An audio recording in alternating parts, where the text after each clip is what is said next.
La personne qui t'a le plus blessé est celle qui t'a le plus appris.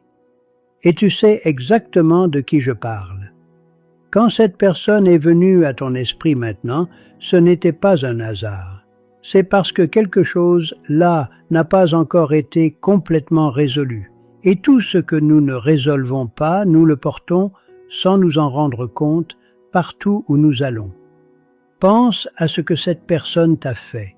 La trahison, l'abandon, l'indifférence, la parole dite au mauvais moment. Cela a fait mal d'une manière que tu n'attendais pas, d'une manière qui a laissé une trace. Mais maintenant, pense à ce que tu es devenu après cela. Les limites que tu n'avais pas et que tu as maintenant. La capacité de voir les gens avec plus de clarté avant de leur faire confiance. La force que tu as découverte en toi justement parce que tu n'avais pas d'autre choix que de la trouver. La sensibilité que tu as développée pour percevoir ce qui passait autrefois inaperçu. Rien de tout cela ne vient de ceux qui t'ont bien traité, mon ami. Cela vient de celui qui t'a blessé assez profondément pour t'obliger à grandir. Cela ne signifie pas que ce qu'ils ont fait était juste. Ça ne l'était pas.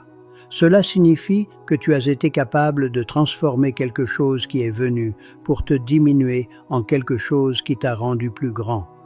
Et ce n'est pas rien, c'est de la maturité, c'est de l'évolution, c'est quelqu'un qui n'a pas laissé la douleur avoir le dernier mot. Si cela a du sens pour toi, écris dans les commentaires « Je suis devenu plus fort ».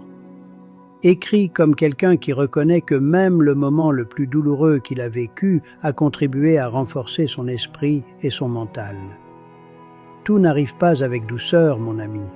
Certaines choses arrivent avec douleur.